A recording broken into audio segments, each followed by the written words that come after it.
Hotel women's point family restaurant महिलांच्या मनोरंजनाचं हक्काचं ठिकाण समताताई घोरपडे। स्वाभिमानी महिला सखी मंचच्या अध्यक्ष समताताई मनोज घोरपडे आणि कार्याध्यक्ष तेजस्विनीताई संग्राम घोरपडे यांच्या हस्ते सातारा खिंडेवाडी येथील सोनगाव रोडवरती SPS कॉलेजचे शेजारी हॉटेल वुमन्स पॉइंट फॅमिली रेस्टॉरंटचा उद्घाटन सोहळा संपन्न झाला। यावेळी बोलताना समताताई घोरपडे म्हणाल्या, या हॉटेलचं वैशिष्ट्य हे हॉटेल महिला चालवत असून महिलांसाठी स्वतंत्र बैठक व्यवस्था आहे। या ठिकाणी सर्व महिलांना सर्व प्रकारचे खेळ खेळण्याची सोय करण्यात आली आहे। तसेच फॅमिलीसाठी वेगवेगळी बैठक व्यवस्था करण्यात आली आहे। अशा प्रकारचे हॉटेल सातारामध्ये कुठेही नाही, त्यामुळे महिलांसाठी एक खास आणि मनोरंजनाचं ठिकाण तयार झालेलं आहे। यावेळी बोलताना तेजस्विनीताई घोरपडे म्हणाल्या, या हॉटेलची जी संकल्पना आहे ती एकदम युनिक आहे।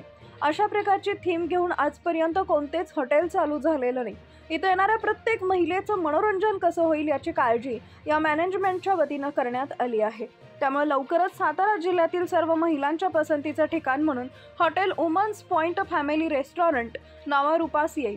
यावेळी नेहा दोशी, सारिका निकम, मनीषा शेडगे, शीतल राऊत, पल्लवी कदम, अश्विनी शेळके, छाया कदम, माधुरी जाधव, सुहासिनी पवार, आरती ढाणे, मीना शिंगाडे पाटील आदी महिला उपस्थित होत्या।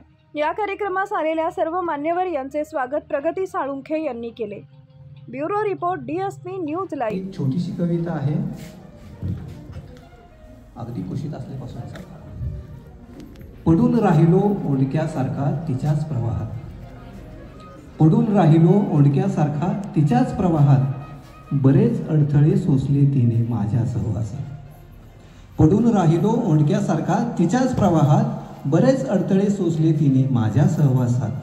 चिडलो रडलो भांडलो तरी, चिडलो रडलो भांडलो तरी तिचीच सोबत होती। चिडलो रडलो भांडलो तरी तिचीच सोबत होती, नवपर्वांना आयुष्यातल्या मूकसंमती तिचीच होती। चिडलो रडलो भांडलो तरी तिचीच सोबत होती, नवपर्वांना आयुष्यातल्या मूकसंमती तिचीच होती।